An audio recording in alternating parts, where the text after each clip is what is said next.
Welcome back to Giants.com. My name is John Schmelk. Joining me is Michael Eisen with your Giants Training Camp Report, the online edition. And Mike, good news today from the Giants, and it looks like finally the Plaxico Burress situation from last year is resolved. Well, from the Giants' standpoint, it is with the news today that Antonio Pierce will not be indicted, stemming from the Plaxico Burress shooting incident of last November 29th.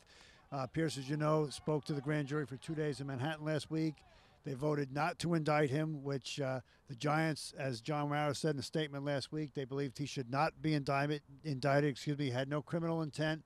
The grand jury agreed, so now Antonio Pierce can focus solely on football. Obviously, it's good news for the Giants.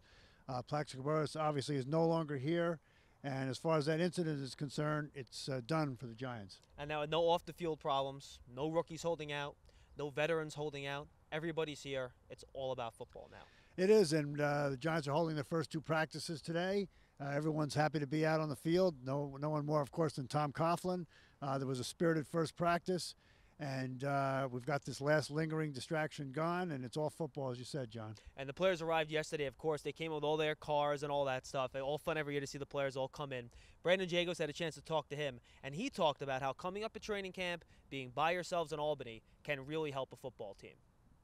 It's good to get up here again and see all the guys and get ready to go to work.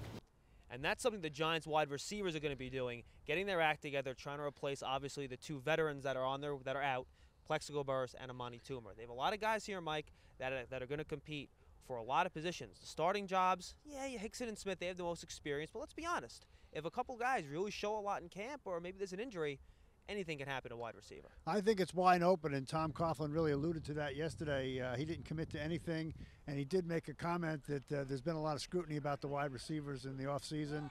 I think it's going to be a terrific competition. You saw, a few plays this morning. Sonoris Moss, Mario Manningham made a nice catch. Smith and Hickson are penciled in as the starters yet, but nothing's written in ink, and I think a lot can happen in this camp. And a lot of these guys are high draft picks. Steve Smith, high draft pick. Hakeem Nicks was the first-round pick last year. Sonoris Moss, high draft pick. Hickson's a lower draft pick, but he obviously showed stuff on the pro level last year. There's talent there. These guys just have to show it. Yeah, well, there's always been a lot of potential. You mentioned a guy like Sonoris Moss. He's been about potential for 3 years now. It's his 4th season. It's time for him to step up. Mario Manningham was another high draft choice, was injured last year for camp and never really got to show what he can do. There is a lot of excitement. On the other hand, there's not a lot of experience and not a lot of guys who have proven they could do it in this league, and this is the time to do it. Yeah, Manningham was a 3rd-round pick, but many thought he had 1st-round talent that year. So obviously players and coaches will have an eye on him.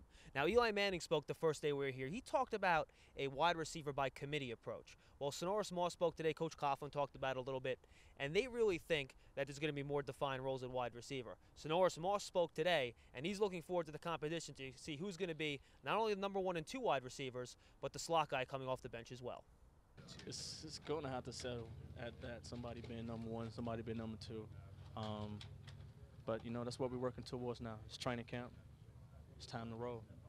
And Sonoris Moss had a very big day at practice today, Mike. He caught a deep ball that wowed the crowd. The Giants wide receivers had a good day. Steve Smith made some catches. But on the defensive side of the ball, there were some big plays as well. Mostly by Kenny Phillips. Had 2 big picks there, including a spectacular one where Corey Webster tipped the ball to him, and it was no accident. Kenny said afterward that Corey tipped the ball right to him. Kenny Phillips, as everyone knows, was the Giants' top draft pick last year. Played very well in this camp last year, and then not so well once the season started. David Merritt, the safeties coach, said yesterday Kenny might have been thinking too much, didn't really know the defense as well as he should have. This year he knows the defense as well as he possibly can. He did a lot of studying the offseason, playing much more instinctively now, and did very well in the opening practice. And Kenny Phillips is the starter this year. We spoke to him today, and being the starter has given him a whole new approach heading into this year's training camp. This year, Michael Johnson knows defense, pretty well. He's going on his 3rd year. And I feel like I know it a whole lot better, so we just help each other out. So we have another report tomorrow, live from practice. Me and Mike will be there. We'll have that with you on Giants.com. And, of course, everything else during training camp. There's only one place to go to satisfy your New York Giants fix, Giants.com.